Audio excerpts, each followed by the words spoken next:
The Heir's Journey, London. The second story of the series following our young traveller set in 1930s England. Part 1. The Telegram at Bath Spa. You have come down from the hill, in time, the way a person eventually comes down from any high place that has held him a while. The descent was easy, the path you climbed at the start of the morning, gentler going back, the view of Bath falling behind you in soft stages.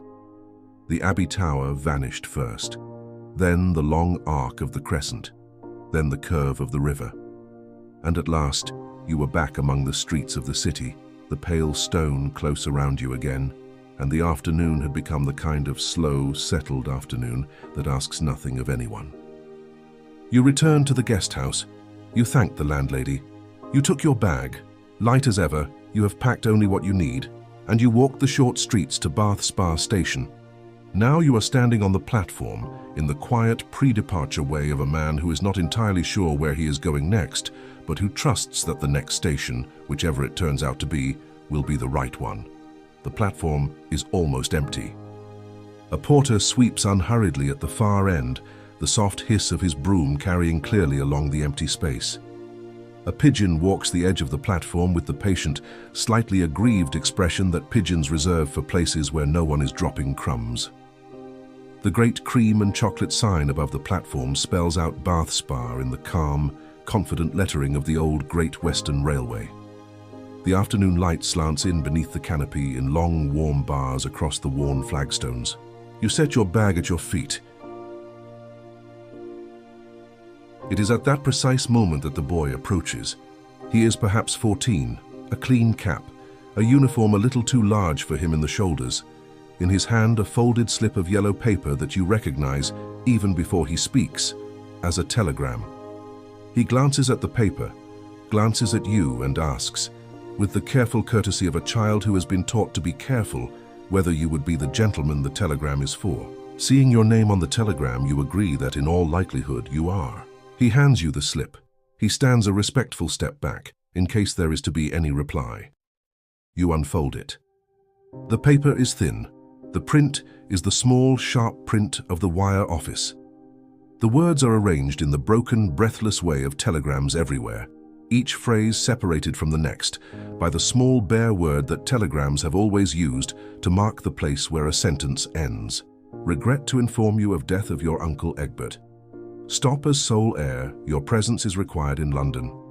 Stop, please call upon us at our chambers at earliest convenience. Stop, Blackwell, Horn and Crane Solicitors, Cornhill, London. You read it once. You read it again. Then you stand for a long moment with the slip in your hand, the warm afternoon light falling on the paper and on the back of your fingers, and you let the small, quiet weight of the news settle into you in the way such news always settles, not all at once, not as a blow, but slowly, the way water finds its way through old stone. Uncle Egbert. You think the name carefully. You turn it slowly in your mind, the way one examines a thing found on a beach. You have not heard the name spoken aloud in a great many years. You are not entirely certain you have ever spoken it yourself. He existed at the edge of your childhood, Egbert. The family's strange bird. The one in the slightly old-fashioned tweed jacket at the rare gathering, sitting in the corner armchair with a cup of tea balanced carefully on his knee, speaking quietly to someone, never to you, you were too small, about a place no one else in the room had been to. The relatives spoke of him afterward, in the kitchen, in the lowered voices that families reserve for their disappointments. Lost the lot, you know. That was the phrase. Lost the lot. You had absorbed it, as children absorb everything, without quite understanding it. He has stayed in your memory chiefly as that. A small, almost faded photograph of a man at the edge of a room. A tweed jacket, a careful cup, a voice you could not quite hear. And now, by this slip in your hand, he is gone. You become aware, after a moment, of the boy still standing at his respectful distance. You ask him, in the gentle, absent tone of someone surfacing from a long thought, whether he knows what time the next London train departs. He tells you it is due in 22 minutes. He tells you it stops at Reading and at Didcot, and will reach Paddington a little after 8. You thank him. You give him a small coin of his own. He touches the brim of his cap and vanishes into whatever errand he had next, with the swift light tread of 14. You fold the telegram in half, and then in half again, and you place it in the inside breast pocket of your coat. You pick up your bag. London is not where you had intended to go next. London is not where you had intended to go at all. But it appears that you are required there, and so London, in the way of these things, is now where you are going. Part 2. The train south. The London train comes in quietly, exactly on time, with the long, settled breath of a service that has done this for 100 years and is in no particular hurry to start doing anything else. The compartment you find is empty. The seats are the dark red plush of an older era, slightly worn at the edges where shoulders have rested. You take the seat facing forward. You set your bag on the rack above. You sit. The whistle sounds. A guard's flag flickers somewhere down the platform. The train sighs once. The carriages take up the small first tug of motion, and Bath begins, very gently, to slide away. The honey-coloured buildings pass the window. The river, the bridges, the long terraces climbing the hill. The whole city you have spent your last days inside passing in reverse now, gathered up and put away behind you in a long, slow motion of perhaps 2 minutes from end to end. Then the country opens out. You watch it for a while without thinking very much. The fields of Wiltshire in the late afternoon light, the hedgerows, the occasional farmhouse standing on its own, the patient land that has carried English trains for a very long time. The light is warmer now, the sun westering, the shadows of trees laid long across the grass. You take the telegram from your pocket and you read it again. Telegrams have the small useful property that the wording does not change between readings. But Egbert evidently trusted these solicitors for a great many years, and so you decide, sitting in the rocking compartment with the fields of Wiltshire passing the window, that you will trust them too, at least until you have met them. You think of the boy with the cap. You think of how the boy found you. You did not, you realize, tell anyone in Bath that you were here. You did not write ahead. You did not leave a forwarding address. You came on a whim, in the way you do most things now. And there is no obvious reason that a firm of solicitors in London should have known to find you on the platform at Bath Spa with a telegram in the hand of a 14-year-old boy. But they did. You sit with that small puzzle for a moment, looking out at the fields. Then you let it go. It is not the kind of puzzle that resolves itself by being stared at. You fold the telegram, you put it away again. You watch the country darken by patient degrees toward evening, and somewhere ahead, beyond all this quiet, London is gathering itself in the dusk. Part 3. Paddington and Bloomsbury.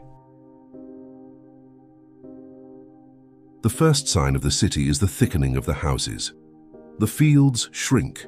The roads grow wider and busier. A row of terraced houses runs alongside the railway for a quarter-mile, washing hanging quiet on the lines in the last of the light, a child waving from an upstairs window as the train goes by. You raise your hand and wave back. The line dips into a long cutting. The light dims. And then, quite suddenly, the train slides into the enormous iron and glass cathedral of Paddington Station. The arches of the roof rise high above you, 3 great curves of glass and steel, blackened with the years, holding up an evening sky now turning the color of old slate. Pigeons wheel beneath the roof.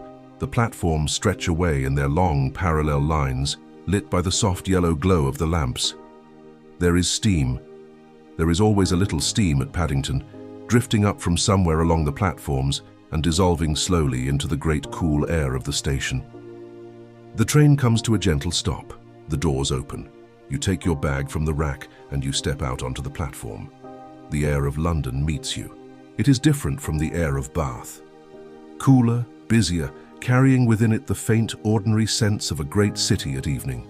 Coal smoke from somewhere, the cleanness of damp pavement, a hint of cooking from the station buffet. the faintly sweet smell of rain that has fallen earlier and dried away. You find a cab at the rank. The driver is an older man in a flat cap, the kind of Londoner who has driven every street in the city so many times he no longer has to think about where he is going. You ask him whether he knows of a small, quiet hotel in Bloomsbury. Nothing grand, nothing modern, the sort of place where a person might sleep without being disturbed. He nods once without comment. He pulls smoothly out into the traffic. You sit back and watch London slide past the window. Wide pavements crowded with people walking home. Buses passing in their patient red lines. Shop windows lit warm against the gathering dusk. A square opens up to your right. Plane trees standing bare against the deepening sky. Pale, mottled trunks, ghostly in the lamplight. London gives and takes recognition, layer upon layer, as if the city itself is a vast, gentle puzzle that no one has ever been meant to fully solve. The cab turns into a quieter street. Tall Georgian terraces rise on either side, their facades darker than the stone of Bath, brick rather than limestone, with white painted window frames and black iron railings. The driver pulls up halfway down the street. He nods toward a doorway with a small brass plate beside it and a single lamp burning above the door. You pay him. You step out onto the pavement. The hotel is exactly the sort of place a careful traveler would have hoped for. Narrow, 4 floors, a discreet entrance. You push the door open. A bell chimes once, somewhere at the back. A woman in her 60s appears, neat and grey and unhurried, and without any apparent surprise at your arrival, she offers you a room for the night and a small supper if you should want it, and a key on a wooden fob with the number painted in fading gold. You take the room. You take the key. You climb the stairs. Your room is on the 2nd floor, at the back, with a window that looks out across the slate rooftops of Bloomsbury, where chimney pots stand in their crooked rows against the last of the light. You set your bag down. You sit for a moment on the edge of the bed. Outside, somewhere in the building, a clock chimes the hour. Then quiet again. Part 4. London at rest. You take the telegram from your coat pocket and you set it on the small writing desk by the window, and you look at it for a while. You do not need to read it again. You know what it says. But there is a comfort sometimes in letting the simple fact of a thing rest in front of you while you sit with what it means. You try once more to summon Egbert, to fix that thin, faded figure from the corner of the childhood drawing room into something with edges, something with weight. And once more he will not quite come. A tweed shoulder, a careful cup of tea, a voice too quiet to hear. The phrase the kitchen relatives used. Lost the lot, you know. You wonder, in the small, slow way that one wonders about people one will now never meet, what the lot was, whether the losing of it had been sudden or whether it had drained away slowly across many years, whether he had minded. You suspect, on no evidence at all, that he had not minded as much as the relatives in the kitchen had. You go downstairs to the small dining room, where the landlady serves you a quiet supper of soup and bread and a small piece of cold meat and a glass of beer, in a room with a single lamp on the sideboard and one other guest reading a newspaper at the far table. You eat slowly, you taste it carefully. The soup is good, the bread is good, the beer is exactly what you require. When you have finished, you thank her. She nods once without fuss, and you climb the stairs again to your room. You stand for a moment at the window before you draw the curtain. The slate rooftops of Bloomsbury stretch away in the dark. The chimney pots stand in their patient rows. A few late lights burn in the windows opposite, soft and yellow behind their curtains, and beyond them, beyond the next street and the next, the vast, quiet glow of London lies low against the sky, not bright, not loud, simply present, the way a great sleeping animal is present in the same room as you, breathing steadily, taking no notice. Somewhere down there in the dark, the chambers in Cornhill are also asleep. The brass plate cool beside the dark wooden door, the ledgers resting on their shelves, the fire in the grate burned low to its embers. Whatever Egbert left for you is there, in some careful drawer, waiting for the morning and for you. You draw the curtain, you undress slowly, you wash, you turn down the bed. The lamp on the writing desk you leave burning for a little while, soft and yellow, falling gently on the wood of the desk and on the folded telegram you have placed there once again. Tomorrow there will be the walk through the morning streets toward the city. Tomorrow there will be the brass plate and the dark wooden door, and the man behind the great desk who knew your uncle for 40 years. Tomorrow there will be whatever Egbert has left for you, and whatever it is meant to mean, but not tonight. Tonight there is only the small room, and the warmth of the bed, and the distant, almost imperceptible sound of London settling down to its sleep. You reach over and you turn off the lamp. The room goes soft and dark and warm. Somewhere very far away, a clock chimes the half-hour. You hear it as if from a great distance, the way one hears things that no longer require any response. You close your eyes, the city breathes, you drift off to sleep to the sounds of London. Part 5. Morning in Bloomsbury. You wake slowly. For a moment you're not entirely certain where you are. The ceiling is unfamiliar, high, with a small plaster cornice running around its edge, the white paint slightly faded into the warm cream of old plaster. The light coming through the curtains is pale and gentle, the soft, even light of a London morning under a high, overcast sky. Then it comes back to you, the small hotel in Bloomsbury, the telegram on the writing desk, the appointment in the city. You lie still for a little while and let the morning settle around you. The room looks different in daylight, kinder, less anonymous, the wood of the writing desk catching the pale light. From somewhere below, the small, ordinary sounds of a hotel beginning its day, a kettle, a tray, a polite voice exchanging good mornings with another polite voice in the hall. You wash and dress, slowly, with the particular care that mornings of small consequence sometimes require. A clean shirt, the tie knotted carefully in the small mirror above the washstand, the coat taken down from the back of the door, the telegram lifted from the writing desk and placed in the inside breast pocket of your jacket, where it will be ready when it is needed. Downstairs in the small breakfast room, the woman from the desk pours you tea without asking. She has remembered already how you take it. There is toast in a rack and butter in a dish, and a soft-boiled egg in a porcelain cup, and the morning paper folded neatly beside your place. You eat slowly. You read a few headlines without taking them in. You drink a second cup of tea simply because the room is warm and the chair is comfortable and there is no reason to hurry.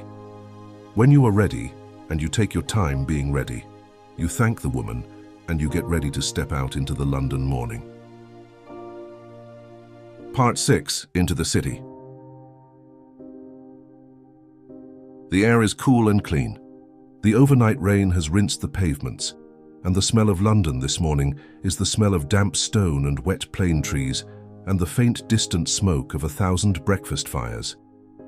The light is high and even, the kind of soft, shadowless light that London does so well, where the buildings stand out clearly without harshness and the colours of things. The red of a bus, the black of a railing, the green of a door, sit in their proper places without shouting. You walk on moving in the direction of London proper. The garden squares of Bloomsbury fall behind you one by one, small parks behind their iron railings, the plane trees bare, the leaves of the previous autumn still gathered in soft, damp drifts at the bases of the trunks.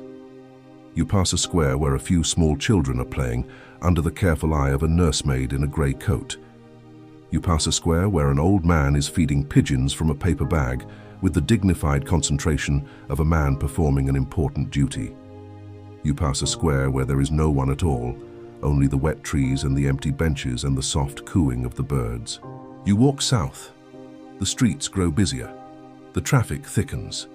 You cross High Holborn at a careful crossing, watching the wide flow of buses and motor cars, and on the far side, something in the character of the city begins, by small degrees, to change.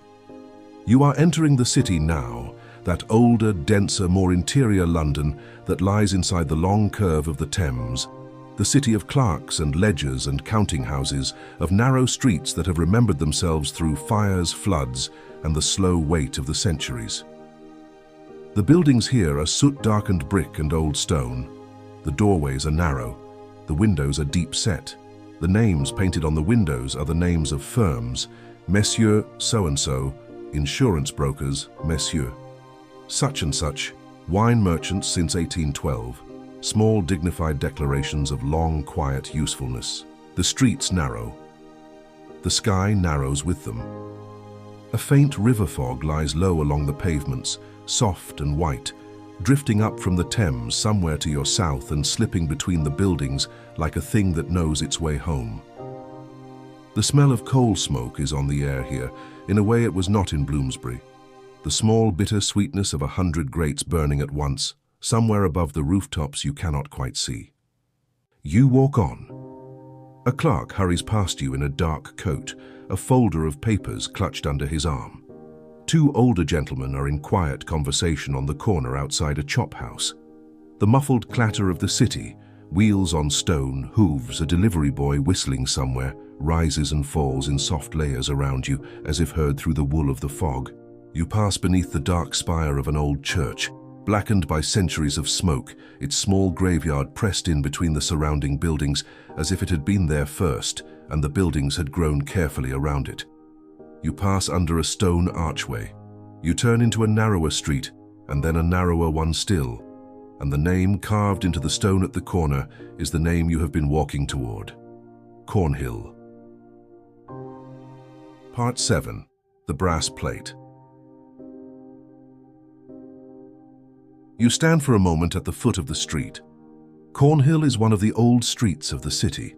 Narrow, slightly bent, the buildings rising on either side in their dark and well-kept dignity, the river fog drifting along the gutters in slow, soft currents. You think, without quite knowing why, of Dickens. You think you remember reading somewhere a long time ago that this is the street where Bob Cratchit ran down a slide on Christmas Eve in the snow in his haste to be home. The thought arrives without warning and settles into you like a small warmth at the chest. You walk along the street, looking for the number you carry in your pocket. You pass a tobacconist's, its window full of carved pipes and small tin boxes. You pass a tea merchant's, the smell of the chests still faintly perfuming the cold air outside the door.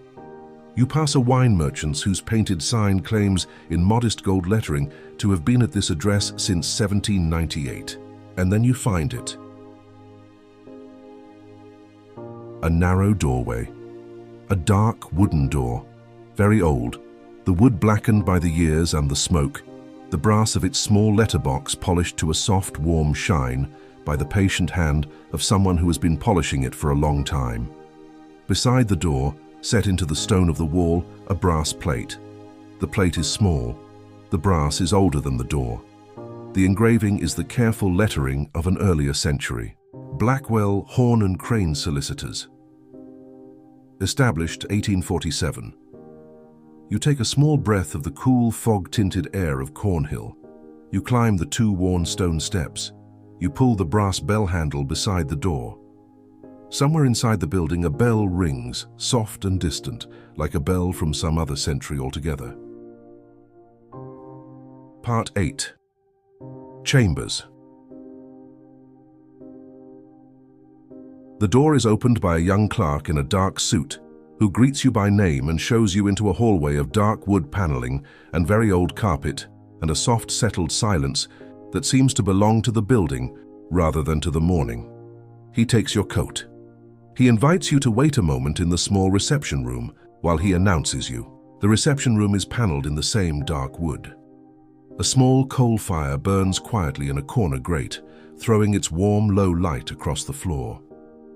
The mantelpiece carries a single clock, ticking softly.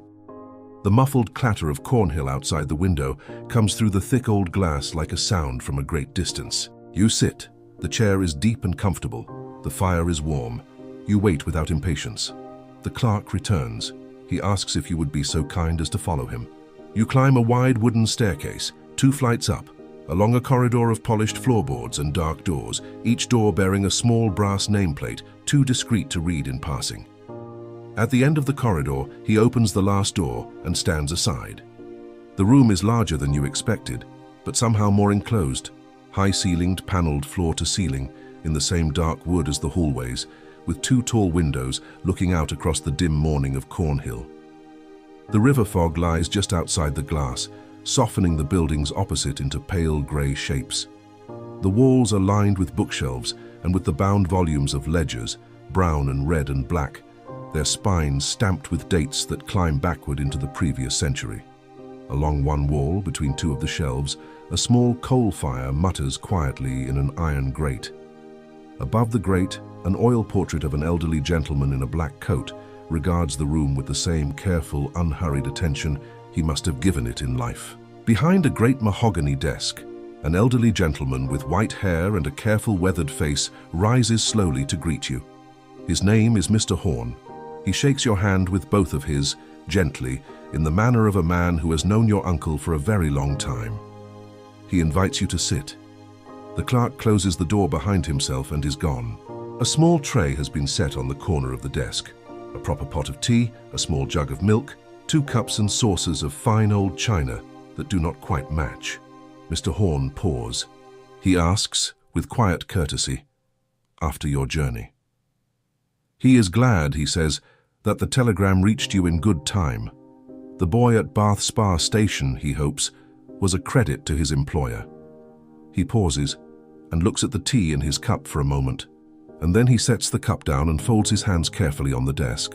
You ask him, gently, more from curiosity than from concern, how it was that the firm came to know you were in Bath at all. Mr. Horn looks at you for a long moment, with an expression you cannot quite read. Then the corner of his mouth lifts by the smallest possible degree. He says in his dry, careful voice that the firm has been at this address since 1847 and that in the course of nearly 2 centuries of practice it has developed certain habits and certain quiet competencies. He says that finding people, gentlemen of inheritance, gentlemen of correspondence, and especially gentlemen with outstanding accounts, is, on the whole, a thing the firm has learned to do tolerably well. He does not elaborate. He does not need to. He picks up his tea again, and the small, dry remark is allowed to settle into the room without any further weight being placed upon it. You incline your head, very slightly, in a way that acknowledges without quite asking. Mr. Horn takes a careful sip of his tea. Then he sets the cup down. He glances, briefly, at the oil portrait above the grate. His expression softens.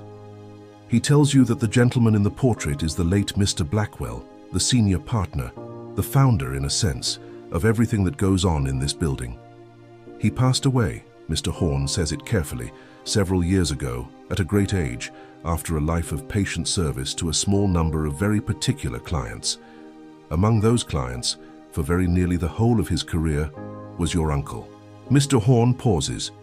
He says that Mr. Blackwell left before his death a small set of very precise instructions concerning the affairs of your Uncle Egbert, to be carried out by the firm when the proper time should come.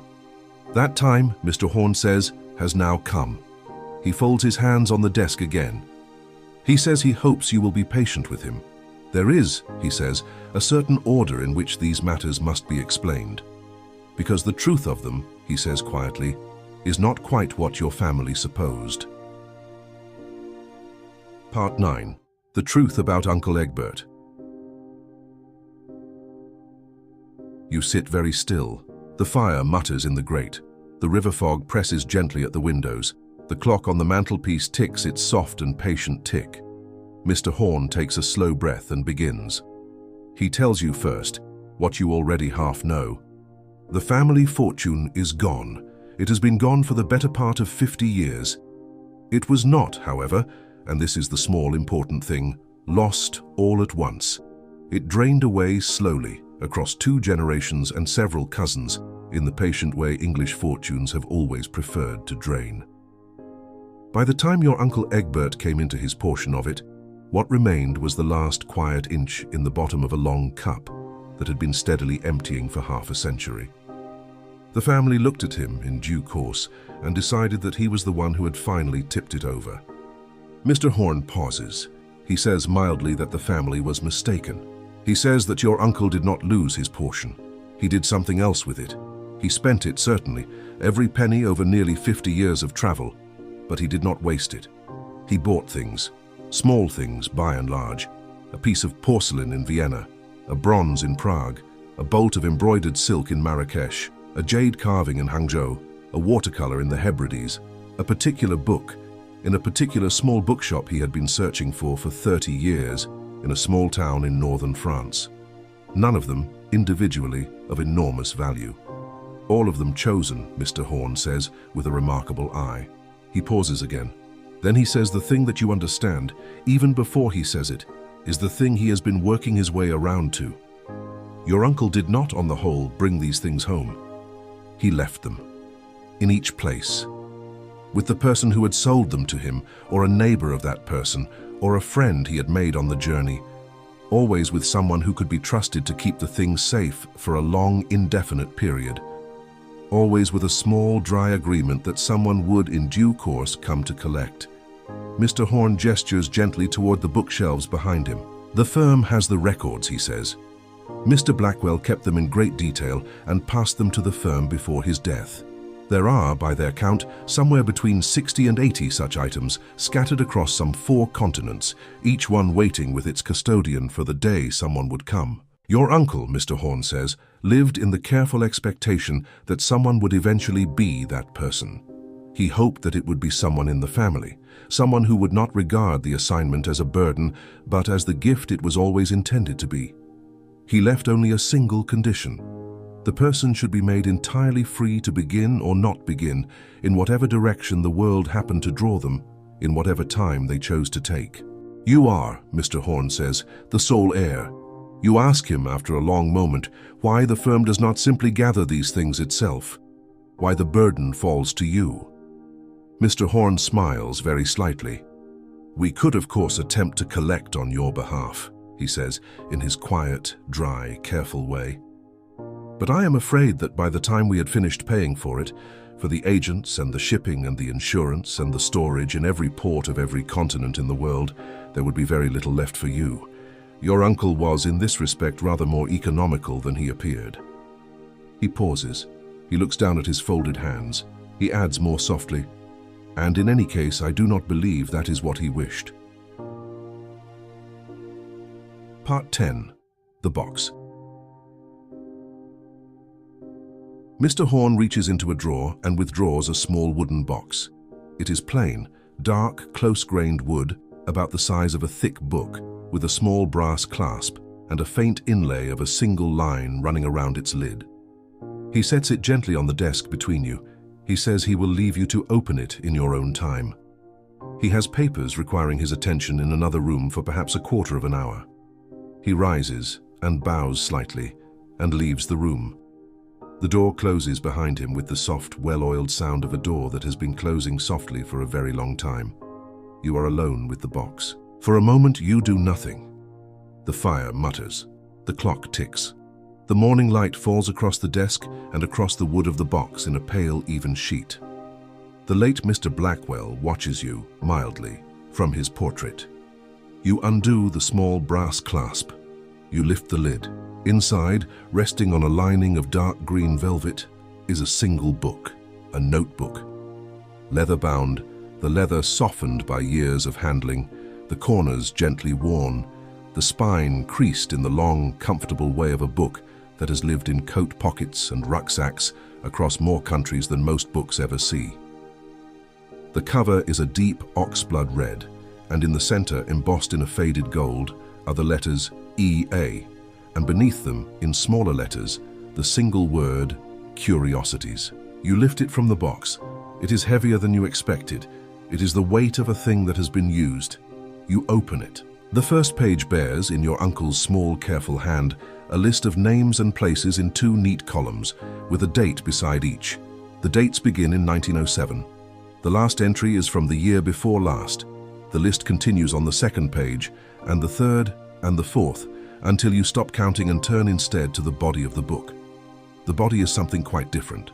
Each entry has its own page or pages. They carry small inked sketches, a doorway, a teapot, the curve of a coastline, and careful notes in his hand, the names of the people he met, the prices, the days of the year, the small good meals he ate. Pressed between certain pages are flat dried things, a leaf, the petal of some long-vanished flower, a small ticket from a train in a country whose name you cannot read. You turn a few of the pages slowly. It is a life.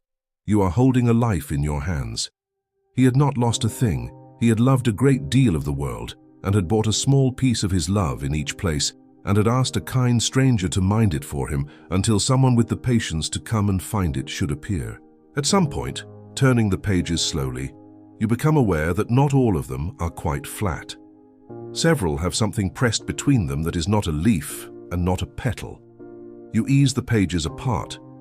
Between the pages, tucked in carefully in small even bundles, are pound notes. You count them slowly, without thinking very hard about what you are counting. 20 here, 50 there. A small bundle wedged into the binding near the back. The pages have held them quietly, the way the pages have held everything else. You stop counting at 1,000. There is, you realize without looking further, exactly enough money in the pages of your uncle's notebook to begin. You ease the bundles back into their places. The notebook closes upon them as if it had never noticed they were there. You return your attention to the box. Beneath where the notebook had been resting, on the green velvet, is one more thing. A photograph. You lift it carefully. It is small, perhaps 4 inches by 3, slightly faded at the corners, mounted on stiff card. The image is of a man of perhaps 60, standing in a garden in a tweed jacket. The face above it is thin, kind, slightly amused, with deep lines at the corners of the eyes. He is looking not at the camera, but at the cat he is holding in his arms. The cat is grey, or perhaps grey and white. The photograph is too small and too long ago to be quite sure of the shading. But the cat is held with the absolute settled confidence of a cat that has been held by these particular hands a great many times. And the man is looking down at the cat with an expression that you understand, after a moment, is happiness. Not a small or measured happiness. A quiet, complete happiness, the kind that a person finds perhaps 2 or 3 times in a long life and never quite forgets. It is the only photograph you have ever seen of him. You hold it for a long time. You look after a while at the cat. You think of all the cats you have noticed in the past few days in the streets and gardens of Bath. You think, without quite letting yourself think it clearly, of how often, in the last year of wandering, a cat has appeared at your elbow at exactly the moment you'd been trying to decide which way to go. You set the photograph down very gently next to the closed notebook. Part 11. The Cat in the Square. When Mr. Horn returns, he does not press you for any answer. He simply asks whether the box is in good order. You nod, slowly. You have many questions, but not yet. He shows you, in a few careful sentences, how to write to the firm if you wish to send anything back to London for safekeeping or for sale, and how the firm will write to you when there is anything you need to know. He stands. He shakes your hand again with both of his. He says he hopes the journey, whatever its shape, will prove a happy one. He says, and here something in his careful old face very nearly becomes a smile, that Mr. Blackwell had once remarked in this same office that the family would in due course produce the right person and that they should simply trust the matter to look after itself. You do not return to the hotel immediately. The afternoon is yours. The box is in your bag, light, surprisingly light, for all that it now contains. You walk. You let the streets choose themselves. The narrow lanes of the city lead you eastward, then southward, past old churches and chop houses. The light is golden now in the early afternoon, gilding the stone and warming the brick. You come eventually into a small square that you do not recognize. It is no more than half the size of any of the squares you have crossed, ringed by quiet houses and one small old church. A dry stone basin at the center of some forgotten fountain that has not run in many years, a wooden bench at one side of the basin beneath a single bare plane tree. The square is empty of people. The afternoon light is on the stone. Somewhere a clock chimes the half hour. And there, on the bench, sits a cat. It is not the cat in the photograph. It is a thin, neat tabby, brown and gold, and quietly self-possessed, with the particular composure of a cat that has long since claimed this square as its own, and sees no reason to discuss the matter. It watches you approach with calm, unhurried eyes. You stop in front of the bench. You could walk on. You could choose any of the 3 streets that lead out of the square. The bench with the cat upon it is no particular destination, but you find yourself instead sitting down at the far end of the bench. The cat regards you for a long moment. Then slowly, it rises and crosses the small distance between you and settles itself a careful foot from your hand. It folds its paws beneath itself. It half closes its eyes. It begins, very faintly, to purr.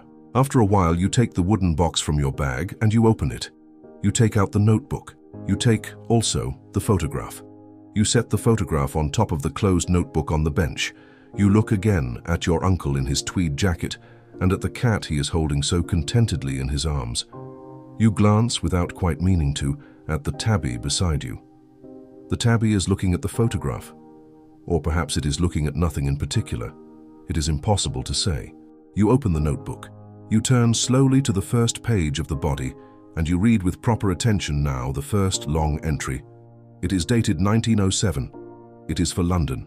It names a small street that you have never heard of, and a tobacconist's shop on that street, and the back room of that shop, and the man who kept it, and what your uncle bought there on a wet morning of that year. You read it twice. You read it a third time. You will find the street you think perhaps tomorrow. You take from your coat pocket the short pencil you have kept there for some years, a habit of long standing, and you turn to the first blank page after your uncle's last entry, and you write in a careful hand, London, the square, the tabby on the bench, the light on the stone at 3 o'clock, the beginning. You read what you have written. You smile, very slightly. You close the notebook. You return it gently to the box, with the photograph tucked carefully inside the cover. The tabby opens one eye, and then the other. It rises and stretches and steps down from the bench with the silent dignity of its kind. It pauses for a moment on the worn stone of the path, looking back at you over its shoulder. Then it crosses the square and disappears between 2 railings on the far side. You sit a little longer. You think of your uncle in his garden with the cat that is no longer alive, and of the careful, patient man in the portrait above the chamber's grate, and of the long, quiet pleasure of a life spent noticing small things and leaving them in the keeping of strangers. You think you will not mind continuing the list. You rise from the bench, slowly, and you settle your coat about your shoulders, and you begin the long, easy walk back toward Bloomsbury through the golden London afternoon. He walked these streets, you think. Without meaning to, the thought simply arrives. Your uncle walked them first. You are walking them now. And somewhere, perhaps in some warm bed in some other quiet evening, someone else is walking them too. 3 travelers. 1 journey. Separated, you think, only by time. There is nowhere to be and nothing to do. The notebook is in your bag, and the photograph is tucked inside it, and the cat is gone about its own business, and the light on the stone is gentle and warm. Let your breathing slow to match the patient pace of a London afternoon, steady, unhurried, carrying you gently along. And so our traveller moves on, as travellers do. If this is your first time joining us, a word before you rest. Each story in this series stands on its own. You may begin anywhere and find your way in. But if you'd like to follow the journey from the beginning, the full series is gathered in the playlist below. Our next story is Quiet London, a sleep story. And if tonight felt like the right kind of quiet, I think you'll find it waiting for you. If you've enjoyed traveling with us this evening, a like and a kind word in the comments means more than you might imagine. It helps other weary travelers find their way here too. And if you haven't already, do consider subscribing. There's always another journey just ahead. We'd love to hear from you.